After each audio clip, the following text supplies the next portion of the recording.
Monsieur mon colonel. Maître. Je voudrais insister sur une question d'hier. Parce que c'était là. Vous étiez fatigué.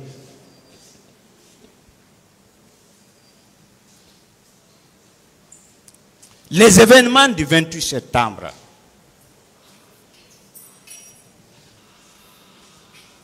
Ce sont des faits effectivement commis ou bien c'est utopique ou bien on invente.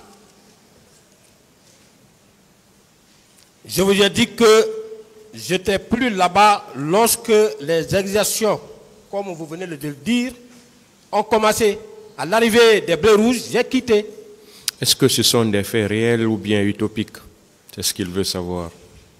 Bon, il y a eu quand même des morts parce que, suivant les déclarations faites par le ministère de la Santé à l'époque, il a dit qu'il y a eu 57 morts. Donc je crois à ça. Bien.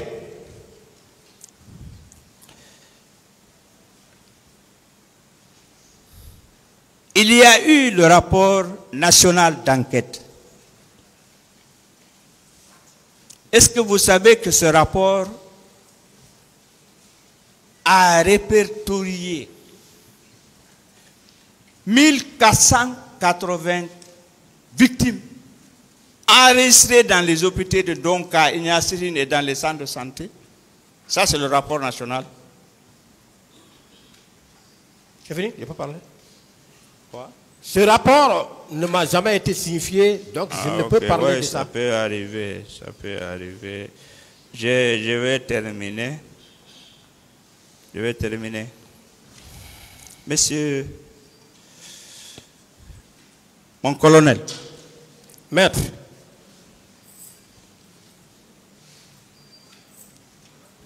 Est-ce que, avec toute excuse, vous ne pouvez pas changer de stratégie en disant, en toute honnêteté, votre part de vérité dans cette affaire, ce que vous avez fait.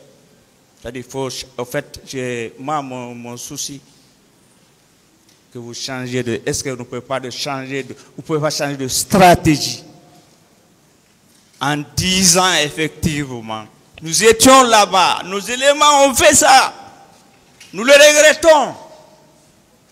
Est-ce que vous ne pouvez pas changer de stratégie? Depuis le 25 dernier, je suis en train de donner ma part de vérité. Je dis la vérité, rien que la vérité. Bien. Il me reste deux questions. Mon colonel. Maître. Question que j'ai posée à vos co-accusés. Vous dites? J'ai dit une question que j'ai toujours posée à vos co-accusés. Oui. Ne pensez-vous pas que nous avons tous intérêt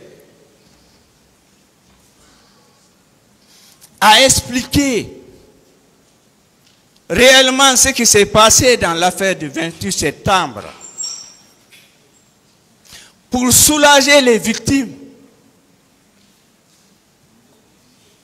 leurs familles, faire leur deuil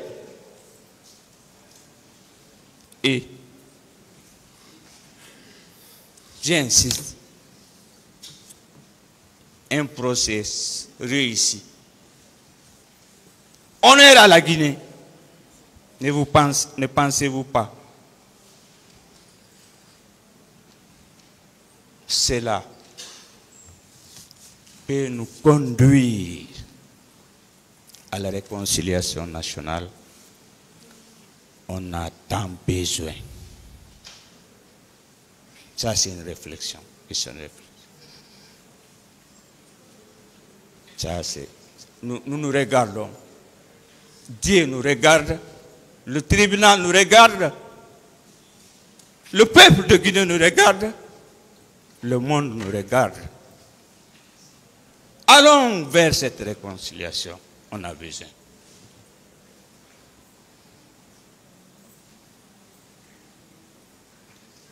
C'est fini? J'ai fini. Non, il reste une seule question. J'ai dit encore une fois de plus. Oui. C'est vous qui allez nous aider.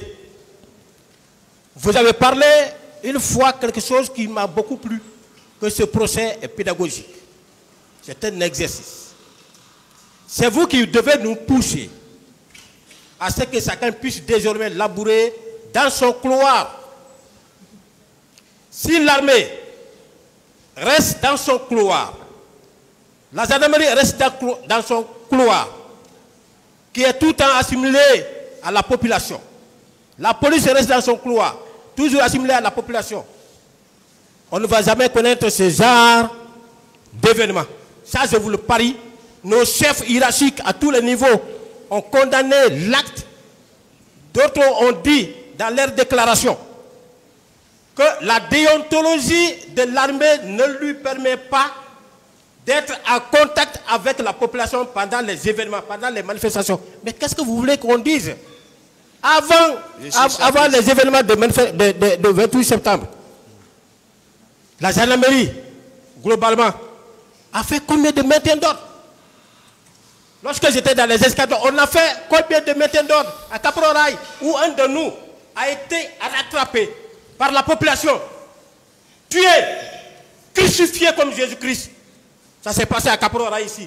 Est-ce que les gendarmes ont décollé pour aller venger leurs collègues? Depuis l'école de la gendarmerie nationale, on nous apprend les conditions d'utilisation des armes. C'est clair et net. Si vous parvenez à nous faire ces observations, à faire un plaidoyer pour que chaque militaire puisse rester dans son cadre en cas d'événement, je vous assure, je vous parie que ce que nous sommes en train de dire, on ne le connaîtra jamais. Je vous remercie. Bien. Et les preuves. N'est-ce pas, hier, vous avez parlé de balistique, de recherche, de la criminalistique. Est-ce que vous êtes convaincu que les armes utilisées par les forces de défense et de sécurité, ces armes-là sont retournées dans les casernes? Donc, la question de balistique, vous savez, donc, on ne peut pas la régler maintenant. Est-ce que vous savez aussi, au stade du 28 septembre, toutes les traces, tout a été nettoyé. On a fait disparaître les preuves. C'est pour vous dire quoi? C'est pour vous dire, les preuves, ce sont les déclarations des victimes, leurs attestations. Est-ce que vous convenez avec moi que les corps qui étaient dans les camions ont été enfouis dans des fosses communes? On ne connaît pas, on ne les retrouve pas. Vous voyez que la preuve, c'est les preuves qui sortiront d'ici. C'est les preuves des débats. C'est pourquoi le législateur a prévu les déclarations, les témoignages. Je vous remercie. Je remercie la patience du tribunal. Je remercie mes confrères de la partie civile. Je remercie aussi mes confrères de la défense. Je remercie la sécurité, ceux qui nous assurent la sécurité. Et j'ai pris que la Guinée se retrouve, que les Guinéens se retrouvent, que nous connaissions la paix et le développement pour nos générations futures. Merci. J'ai fini, Monsieur le Président. Je peux parler? C'est pas une question. Qu'est-ce que vous voulez dire? C'est par rapport à ce qu'il a dit. C'est pas une question qu'il a posée. Continuez, maître. Merci, Monsieur le Président. Mon colonel, bonjour. Bonjour, maître. Merci. Je rappelle que vous étiez au PESI, oui ou non? Affirmatif. Et par la suite, vous êtes devenu procureur. Oui ou non? Oui. Voilà. Ça veut dire que vous étiez habitué à poser des questions aux suspects ou aux prévenus. Oui ou non? Oui, oui. Voilà. Aujourd'hui, c'est vous qui devez répondre aux questions des avocats et au tribunal. Donc, acceptez de répondre à nos questions, mon colonel. Je vous écoute. Merci. Est-ce que, mon colonel, vous maintenez que votre service ne s'occupait pas du maintien d'ordre? Affirmatif. Affirmatif. Est-ce que le 28 septembre 2009, vous n'aviez pas reçu spécialement des instructions pour aller maintenir l'ordre au stade du 28 septembre? Non. Non. Non. Qu'en dites-vous par rapport aux déclarations des deux ministres? Il s'agit du ministre des Services spéciaux, chargé de la lutte contre le grand banditisme et le narcotrafic, le colonel Tcheboro Camara. Je m'excuse, du ministre Claude Pivy, ministre de la Sécurité présidentielle, et le ministre secrétaire permanent du CNDD, le colonel Moussa Keïta, lorsque ces deux ont affirmé dans leurs procès-verbaux que le chef de l'État leur a dit qu'il avait confié le 28 septembre au colonel Tcheboro Camara la mission du maintien d'ordre. Qu'en dites-vous, mon colonel? Je n'ai reçu aucun ordre de la part de qui que ce soit pour aller faire le service de maintien de l'ordre. Alors, pourquoi vous étiez au stade? J'ai expliqué pourquoi je suis arrivé là-bas hier. Je vous ai demandé tout de suite d'accepter de répondre à nos questions. Mais c'est une réponse.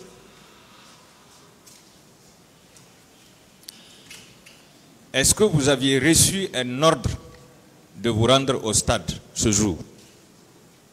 J'ai expliqué ça hier. Non, vous n'avez jamais expliqué. C'est Si. la première fois qu'on vous demande, qu'on vous pose cette question. J'ai dit que ma mission, je l'ai accomplie comme à l'accoutumée. Voilà. Ma question, est-ce que vous aviez reçu un ordre pour vous rendre au stade? Parce que J'étais en mission de sécurité. C'est ce qui m'a conduit au stade. Est-ce que c'est le planificateur qui vous a donné l'ordre ou bien c'est le colonel Moussa Tcheboro Camara qui vous a donné l'ordre de vous rendre au stade? Je me suis référé à la planification et j'ai exécuté le contenu de la planification. Voilà, comme tout le monde, ceux qui étaient de garde sont restés. Est-ce que la planification indiquait les points stratégiques où vous devriez vous rendre pour opérer? Non. Voilà. Donc c'est vous-même qui avez décidé d'aller au stade ce jour. Mais la planification, c'est les éléments de patrouille du jour. Maintenant, la patrouille, l'exécution de la patrouille, l'exécution de la mission incombe au chef. Oui, mais dans cette patrouille, on indique toujours l'itinéraire et les points stratégiques où la patrouille doit se rendre. Non. Non. Non. Pourquoi vous n'êtes pas allé vers l'autoroute Fidel Castro ce jour?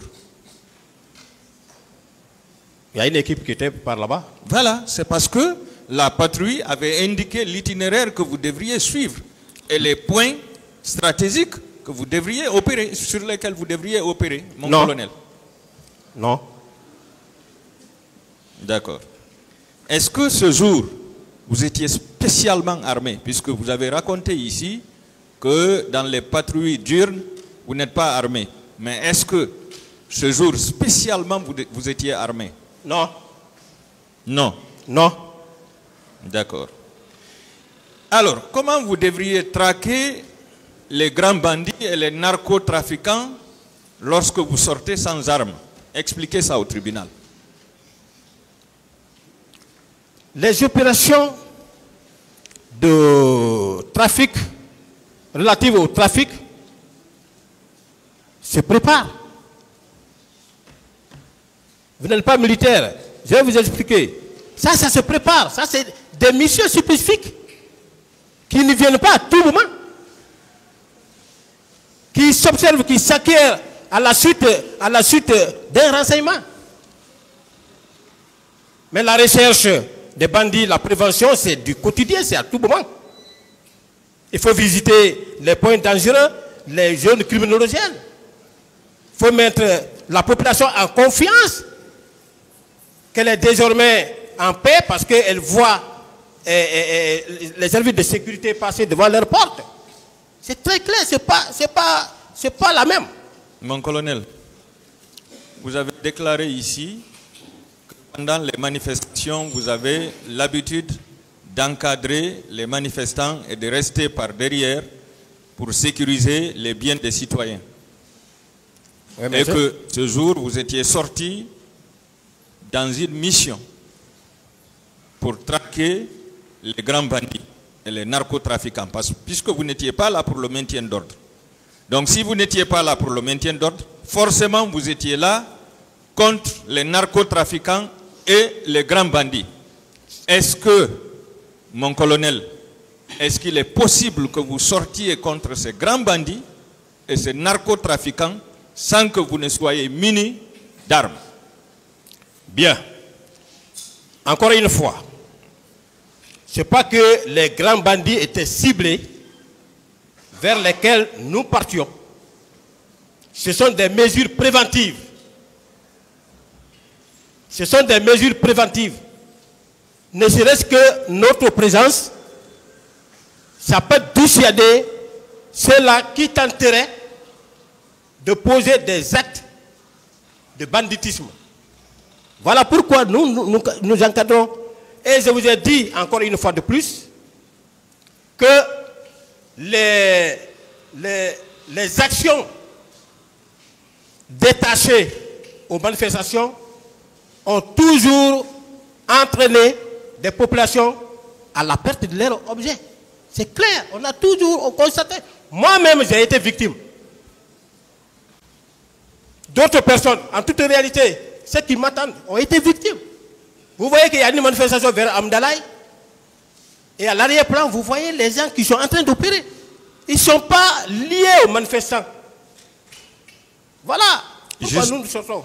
Justement, par rapport à l'exemple que vous venez de donner, vous savez que les grands bandits profitent des manifestations pour piller les boutiques et magasins des autres.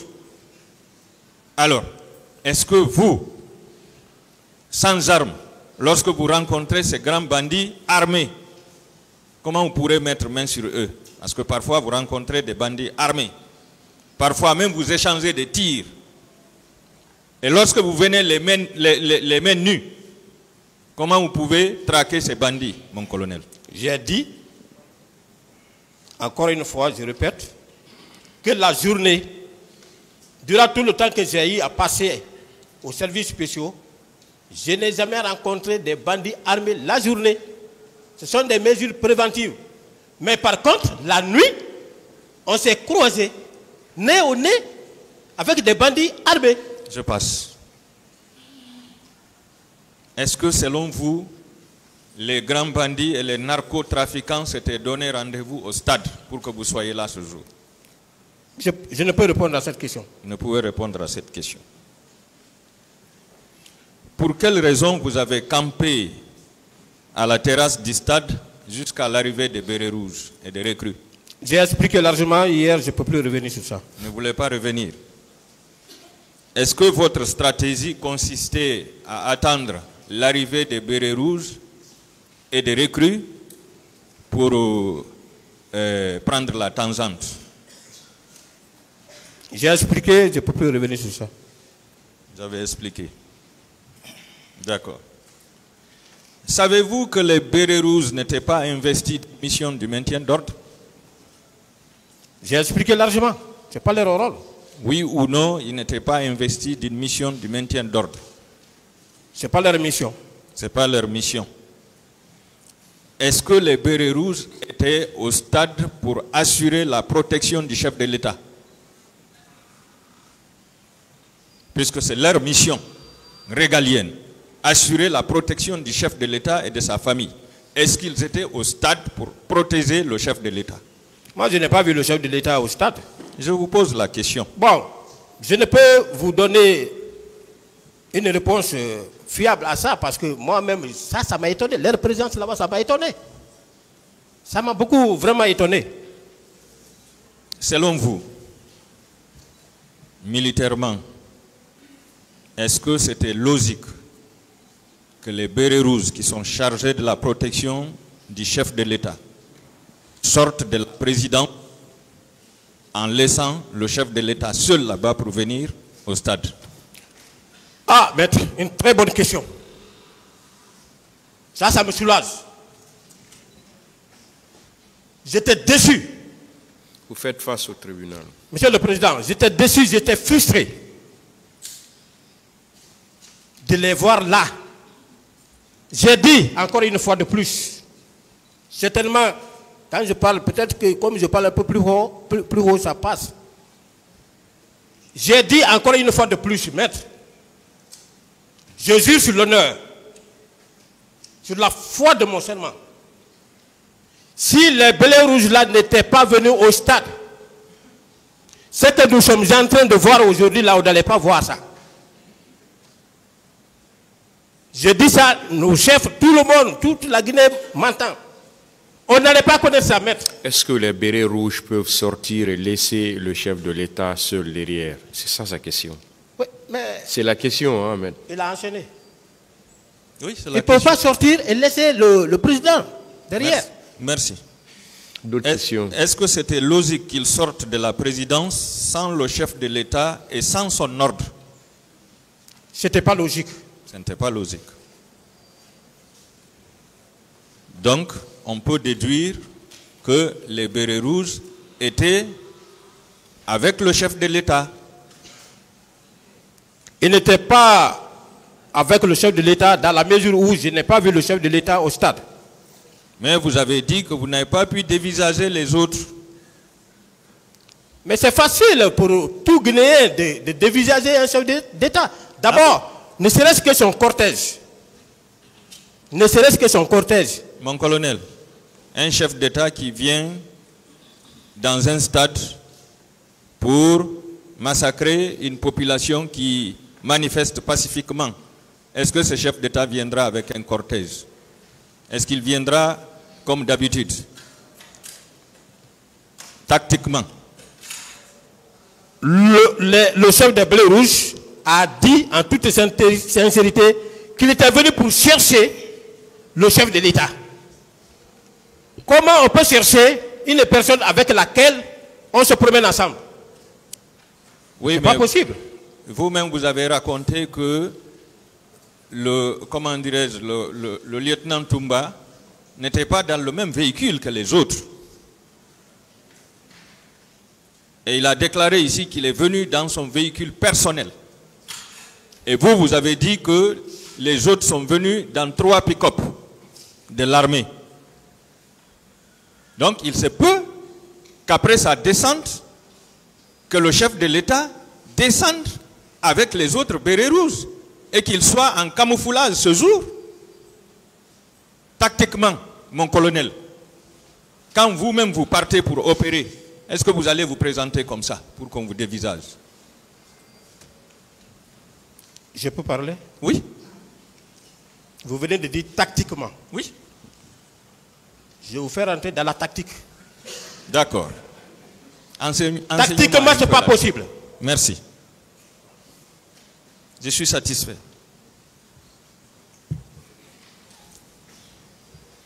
Est-ce qu'on enseigne aux bérets rouges, puisque vous êtes titulaire de beaucoup de diplômes, le droit international humanitaire?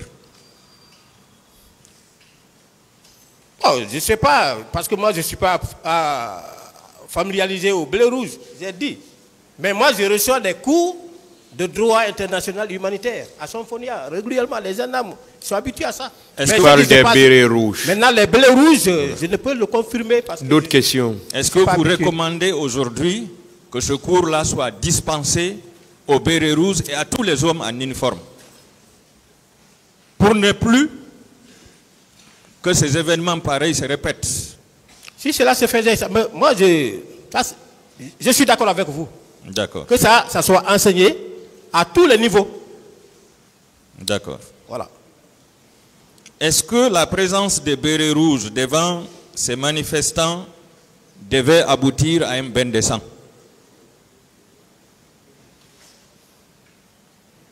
Je ne peux vous le dire. Parce que en réalité, ils ne sont pas habilités à gérer des choses comme ça.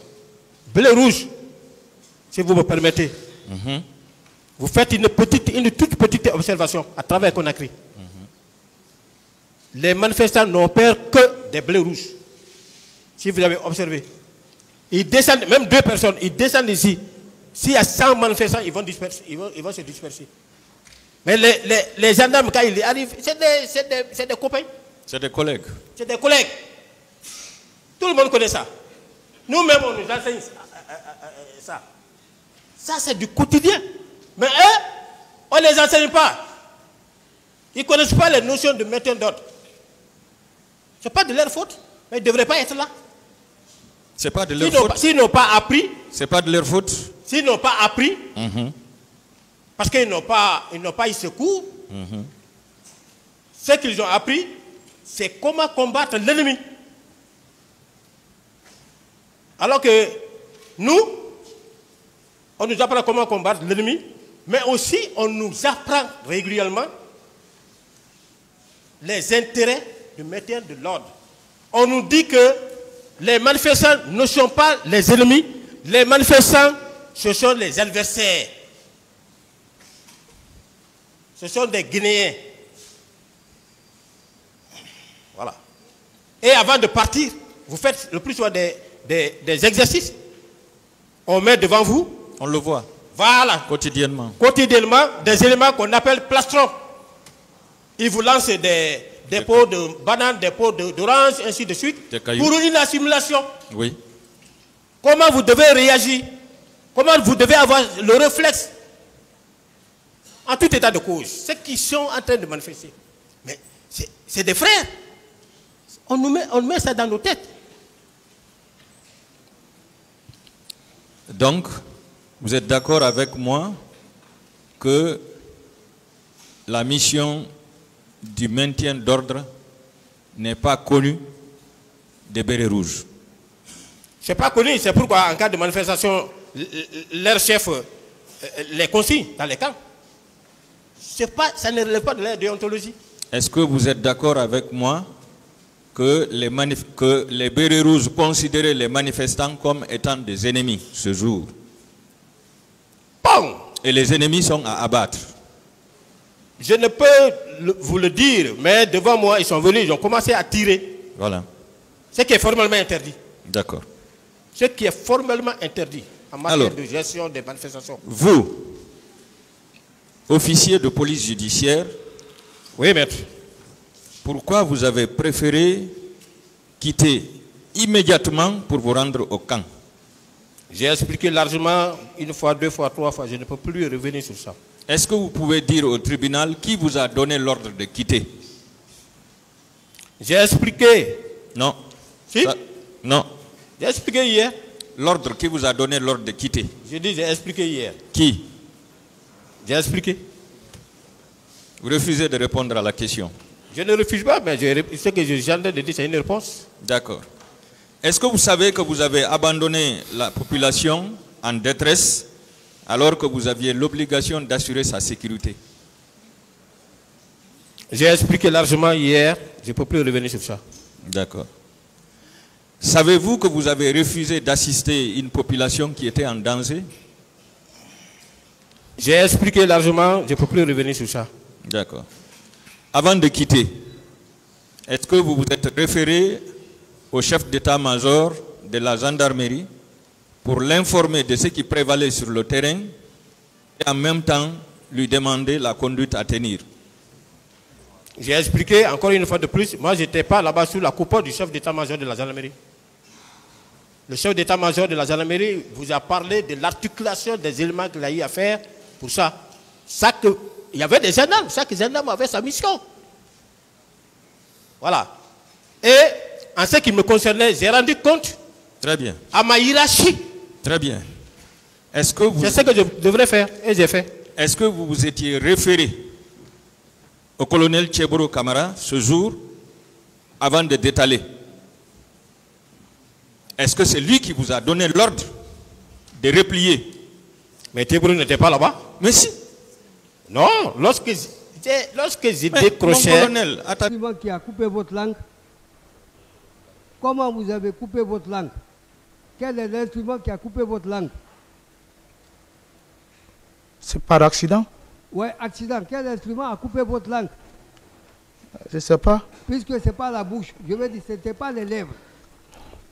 Les lèvres n'ont pas du tout été touchées. Il n'y a que la langue. Est-ce que vous pouvez dire à ce tribunal, si c'est quelqu'un qui a voulu que vous laissiez dans le silence, que vous ne parliez pas, que ce soit l'électricien qui a coupé votre langue? Ce que je sais, j'ai fait un accident. Je suis d'accord. Un accident de la circulation. C'est cela? Un accident de circulation. Ce n'est pas quelqu'un qui vous a coupé la langue pour ne pas que vous parlez? Non. D'accord. Et comment votre famille a-t-elle été informée de votre accident?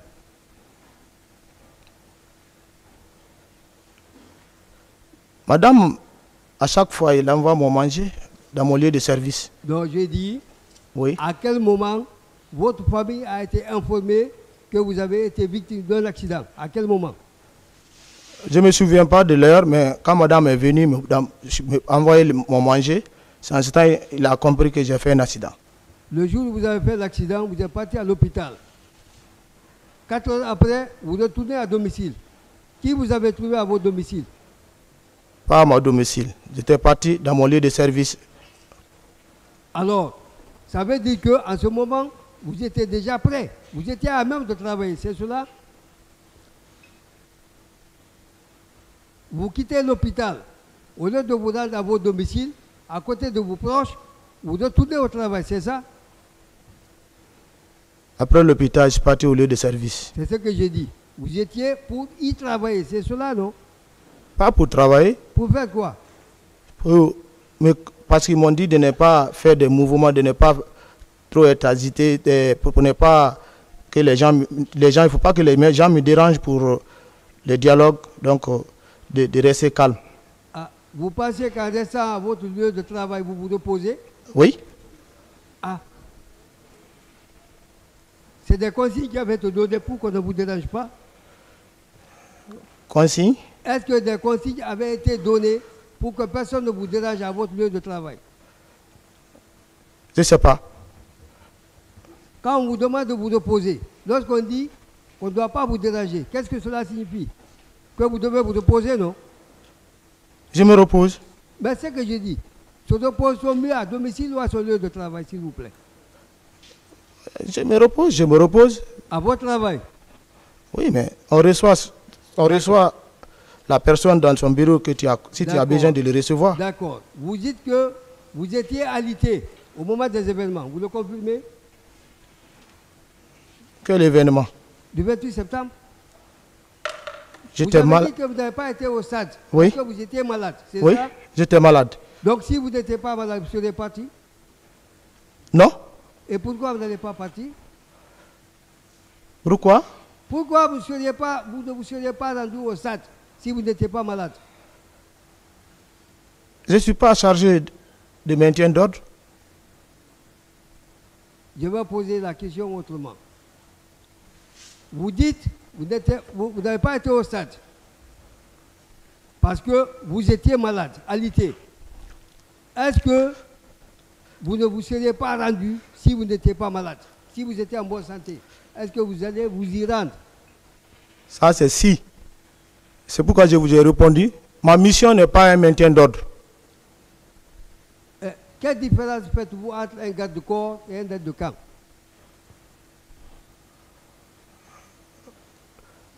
L'aide du camp, c'est un tout du président. Il est là au chevet du président. Et il le garde aussi. Toute personne qui est avec le président le garde. Non. Je veux plus de précision. Entre le garde de corps et l'aide de camp, qui est le plus proche du chef d'État? Qui est? Le plus proche du chef de l'État. C'est l'aide du camp. Et vous, vous êtes garde de corps. Oui. Pendant que vous étiez à votre bureau, comme vous dites, le président était censé être où à ce moment-là? Je n'ai pas compris. Pendant que vous étiez à votre bureau, malade, alité, le président était où à ce moment? Ah, le président, quand il est à la présidence, il est dans son bureau ou bien il entre dans sa chambre? Non, je veux une précision. Il était où à ce moment? Je ne sais pas. Vous ne savez pas? Oui. Vous avez dit qu'au moment des faits, vous étiez lieutenant. Vous le confirmez? Lieutenant. Oui, vous le confirmez? Oui. Et vous dites que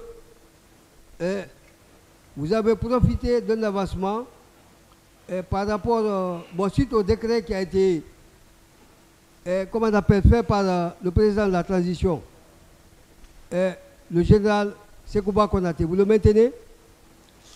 Oui. Vous dites que c'est un avancement général.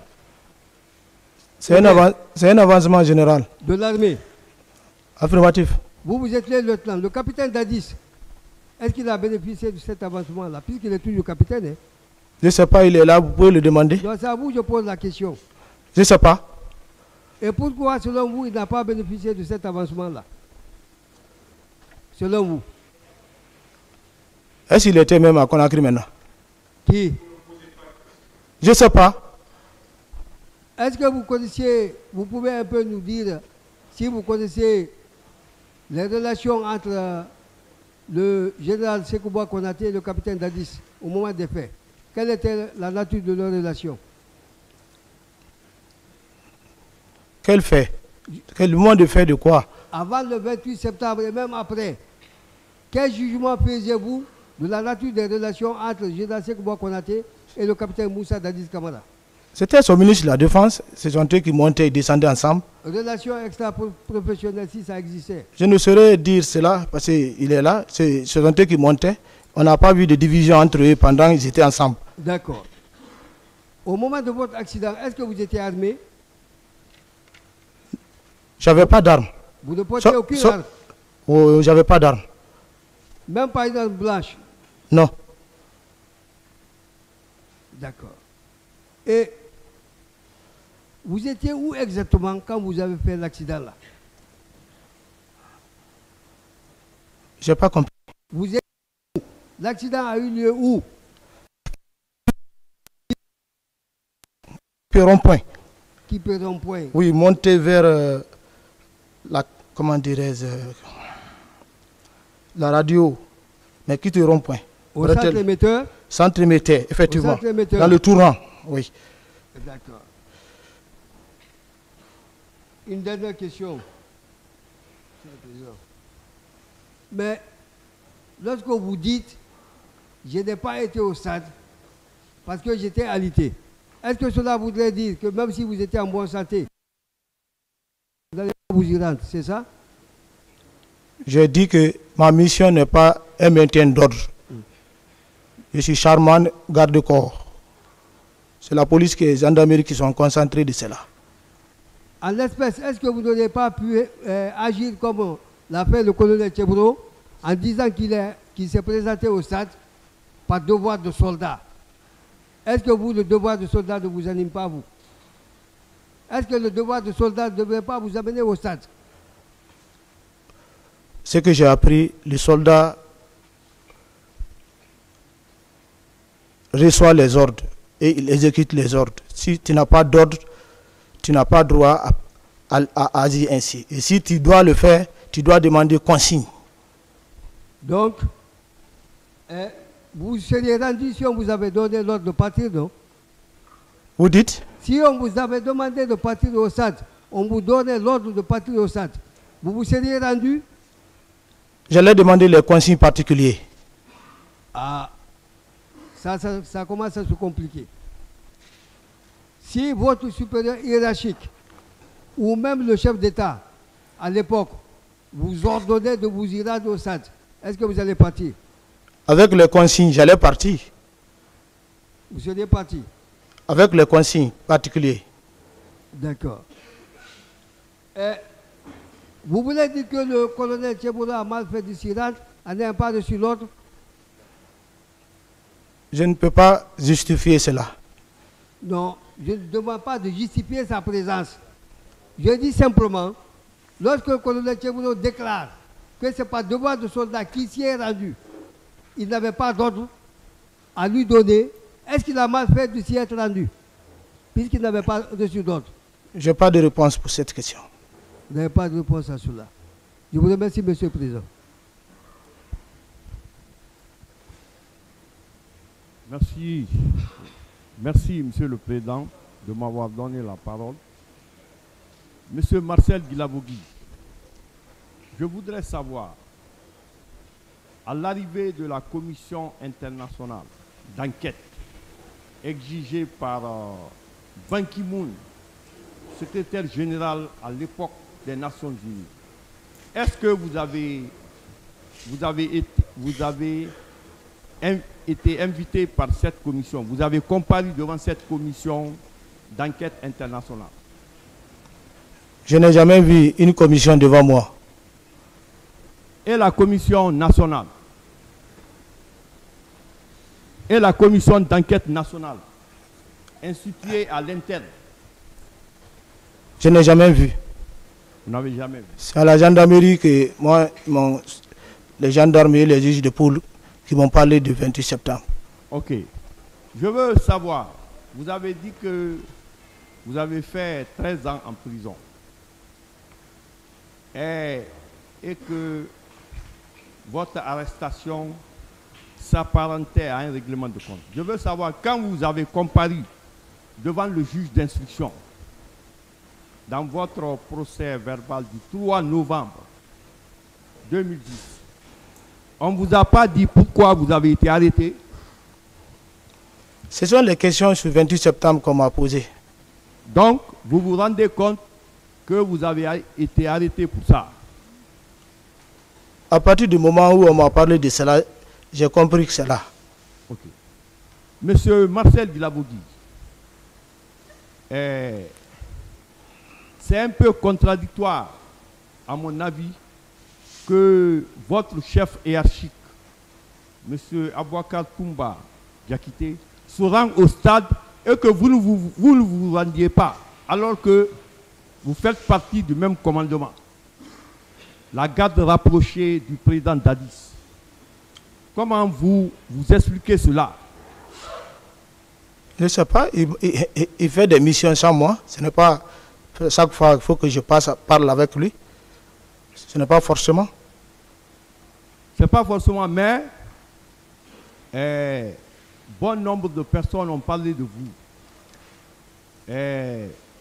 Monsieur Lousseni Fall, Monsieur Sidi Atouré,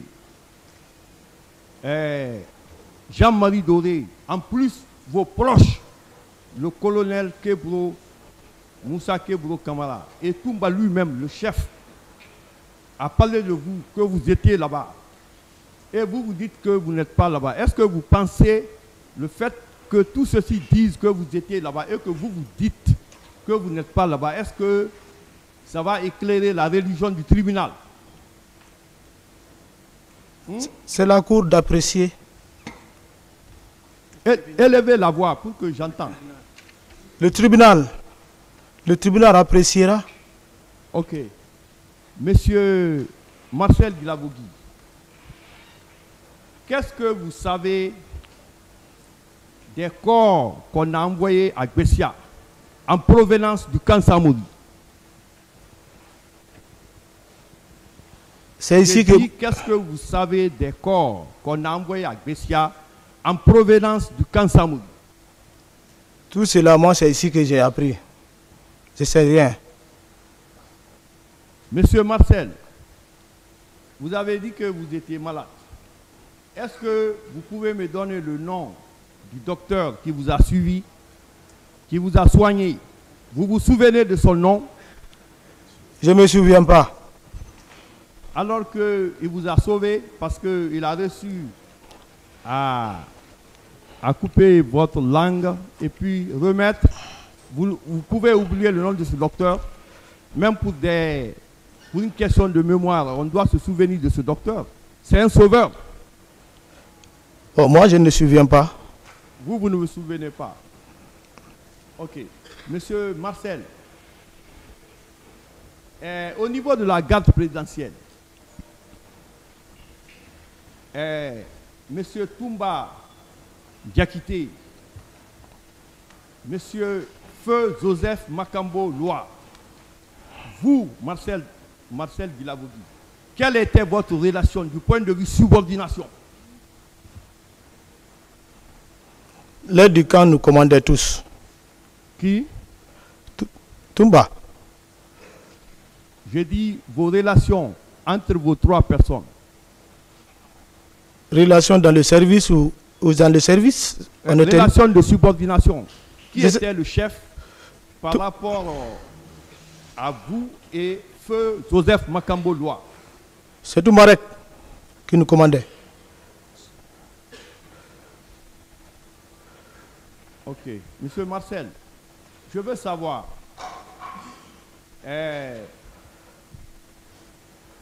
vous étiez garde rapproché. Les gardes rapprochés, ils étaient au nombre, la garde rapprochée du président Dadis, ils étaient au nombre de combien? Je ne sais pas. Vous ne savez pas alors que vous faites partir de l'épine dorsale de la garde présidentielle du président Dadis, vous ne connaissez pas le nombre? Je ne connais pas le nombre. Le tribunal appréciera. Ma dernière question. Est-ce que vous savez qu'il y a eu des massacres? Vous confirmez qu'il y a eu des massacres, non? J'ai appris.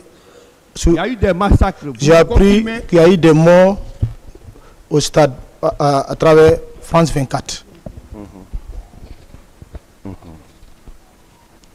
Donc, vous confirmez qu'il y a eu des morts, il y a eu du viol. Mais vous dites que vous ne savez rien de ça.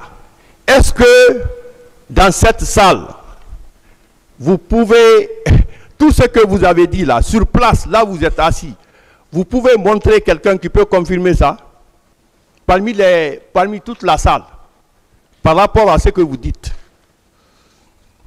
Je n'ai pas compris votre question. Je dis, concernant tout ce que vous dites, vous n'étiez pas au stade, vous n'avez pas vu les corps, vous ne connaissez pas les femmes violées, et que ce que les autres ont dit, vous n'êtes pas d'accord. Est-ce que vous pouvez montrer quelqu'un qui peut confirmer ça maintenant là, devant le tribunal? Je n'ai pas personne ici. Moi, je suis détenu, on m'escorte, on m'envoie. Qu'est-ce que vous dites? Je ne connais personne ici. Merci. Le tribunal l'appréciera. Merci, Monsieur le Président. Je vous remercie, Monsieur le Président. Monsieur Marcel Guilabogui, le colonel Claude Pivy a déclaré aux enquêteurs qu'au matin du 28 septembre 2009, il n'était pas au camp Alpha Yaya Diallo. Mais dès qu'il est revenu, il a eu l'information qu'il y a eu des violences au stade. Et les militaires lui ont cité les noms de ceux qui sont allés au stade. Vous, en votre qualité d'adjoint du commandant Aboubakar Toumba Diakité, qui était le commandant de la garde présidentielle, quels sont les noms qui vous ont été cités comme étant ceux qui se sont rendus au stade? Je n'ai pas bien compris votre question. Mais... Quels sont les noms? Quels sont les noms que les militaires vous ont cités comme étant ceux qui se sont rendus au stade du 28 septembre? C'est à monsieur Le colonel Pivi de demander à cela, moi je ne connais pas. Vous, les militaires, ne vous ont donné aucun nom comme étant allé au stade? Je n'ai jamais été au stade. Je n'ai pas dit que vous avez été au stade, mais vous étiez quand même l'adjoint de Toumba. Lorsque vous avez eu l'information qu'il y a eu les violences au stade, et que ce sont les militaires de la garde présidentielle qui s'y sont rendus, est-ce que vous avez cherché à connaître quels sont les éléments de la garde qui sont allés au stade? Je n'ai pas cherché parce que Toumba est là, il est chef, celui qui ordonne tout. Donc vous n'avez pas cherché à les connaître? Je n'ai pas cherché, j'étais malade. Monsieur Marcel Guilavogui, dès les premières heures de la survenance des violences au stade, les informations selon lesquelles vous et le commandant Abouakar Sidiki Diakité dit Toumba avaient été vus au stade ont circulé. Et le président Dadis dit avoir rencontré Toumba à cet effet pour en discuter. Est-ce que vous aussi, il vous a rencontré? Je n'ai pas rencontré le président Moussa Dadis Camara sur le cas du 28 septembre. Donc le président n'a même pas cherché à vous rencontrer? Il n'a pas cherché. En tout cas, on ne s'est pas vu. Mais au moins, est-ce qu'il vous a appelé pour chercher à savoir quelle est votre position? Je n'ai pas été informé. Non, ce n'est pas une information. Est-ce que le président vous a au moins appelé? Non. Il ne vous a pas appelé. Alors, est-ce qu'il vous avait donné au moins les instructions pour prendre toutes les dispositions en vue d'identifier les éléments qui sont allés au stade? Je n'ai jamais reçu d'ordre dans le cadre du 28 septembre, à travers le président Dadis. Ok. Mais est-ce qu'au moins le président a convoqué sa garde pour chercher à savoir qui est allé au stade, qui n'est pas allé? Au moins. Est-ce qu'il a convoqué sa garde au moins? Je ne suis pas au courant. Vous n'êtes pas au courant. Est-ce que la garde présidentielle avait l'habitude de se déplacer en masse avec les armes sans l'autorisation du président? Le président se déplace avec sa garde. S'ils sont dotés d'armes, ils partiront avec leurs armes. Sans le président, est-ce que la garde avait l'habitude de se déplacer sans le président avec les armes? Si la garde peut se déplacer, je n'ai pas bien compris. Est-ce que la garde présidentielle avait l'habitude de se déplacer avec les armes sans le président? La garde présidentielle ne peut pas se déplacer, laisser le président en place. Ok.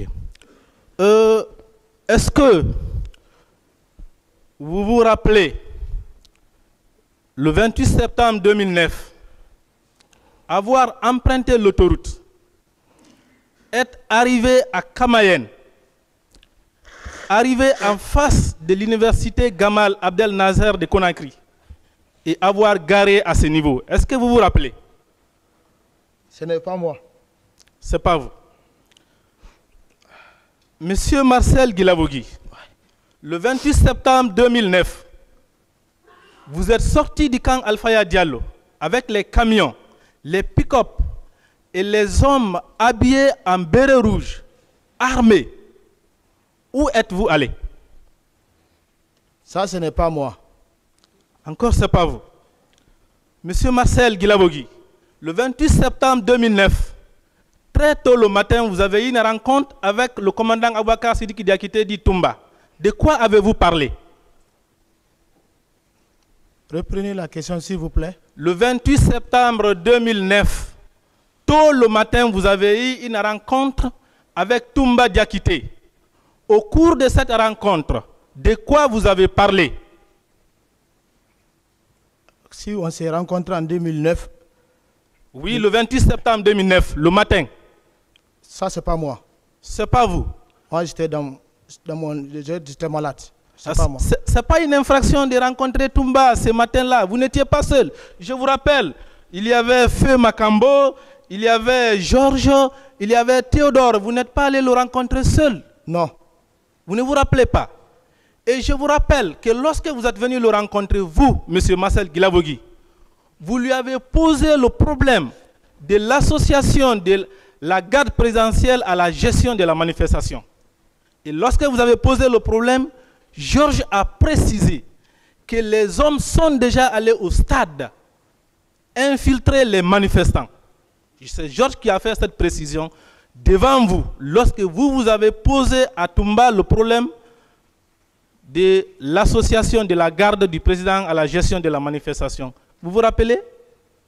Ça, ce n'est pas moi. Ça, c'est pas l'affirmation là. C'est pas moi. Vous ne vous rappelez de rien? C'est pas parce que je ne me rappelle pas, mais je n'ai pas fait cela. Okay. Mais quand même, les jours qui ont suivi les événements, vous étant l'adjoint de M. Abaka Toumba Diakité, quelles sont les dispositions que vous avez prises?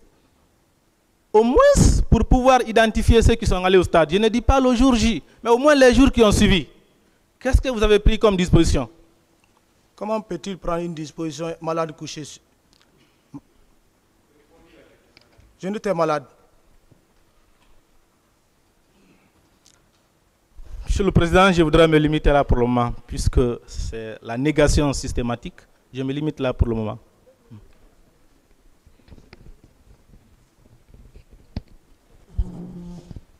Merci beaucoup. Monsieur Guy Lavogui, dans vos déclarations tout à l'heure, vous avez affirmé ici que salir la garde présidentielle constituait un affaiblissement du pouvoir du capitaine Moussa Dadis Camara. En quoi le fait d'imputer une quelconque responsabilité à la garde peut constituer un affaiblissement du pouvoir de monsieur Dadis Camara? Je n'ai pas bien compris votre question. Dans vos déclarations ici tout à l'heure, vous avez dit que on vous avait indexé, vous et d'autres personnes, et que c'était une façon d'affaiblir le pouvoir du président, parce que sans sa garde, le président n'est rien. Vous l'avez dit ici tout à l'heure, il y a moins de 45 minutes. En quoi le fait d'indexer vous et d'autres hommes pour être allés au stade peut constituer un affaiblissement du pouvoir du capitaine? Je n'ai pas bien compris votre question. D'accord. Je passe à une autre question. Vous êtes libre de répondre ou de ne pas répondre à mes questions. Monsieur Guy Lavogui, vous avez dit ici à plusieurs reprises que vous êtes un militaire. D'après vous, quelle était la philosophie de cette garde présidentielle? Parce que tout à l'heure, à la question d'un de mes confrères, vous avez répondu que si vous aviez eu des injonctions écrites, vous, en tant que membre d'une garde présidentielle, vous vous seriez rendu au stade. Quelle était la philosophie de cette garde présidentielle? Je veux comprendre. Quel était votre état d'esprit?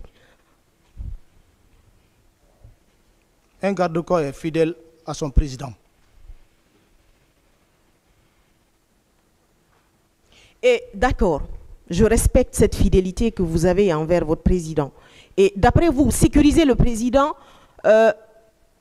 peut être, on peut le considérer comme une façon d'aller mater une opposition à la candidature de ce président?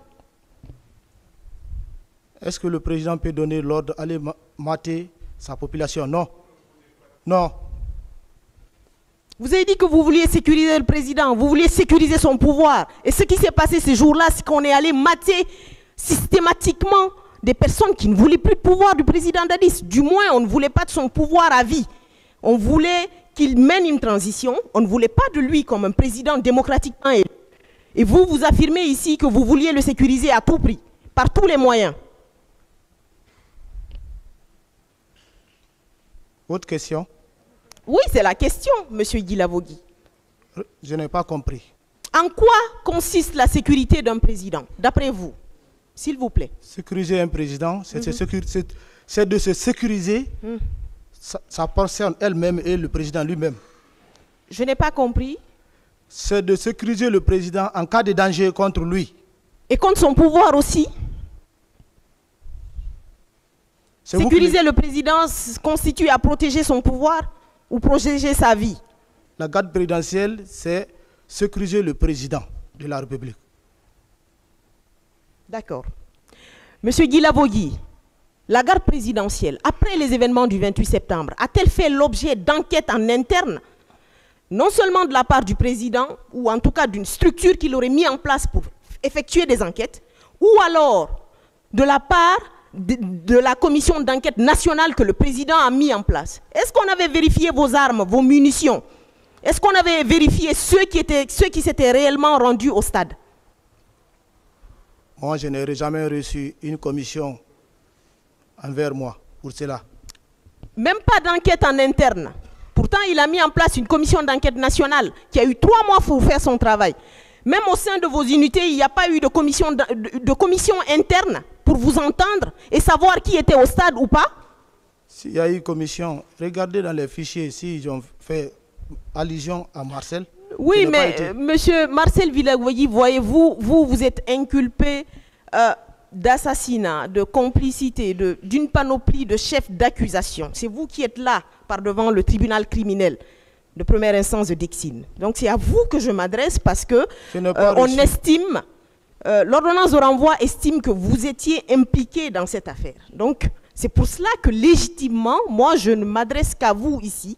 Et vous étiez un garde, vous étiez un agent de la garde présidentielle. Je vous pose la question. Vous dites alors que vous ne savez pas. Est-ce que vos autres camarades ont fait l'objet d'enquête si vous n'avez été nullement mêlé à toute cette affaire-là? Je ne sais pas parce que moi je n'ai pas vu cette commission. Ok, merci beaucoup.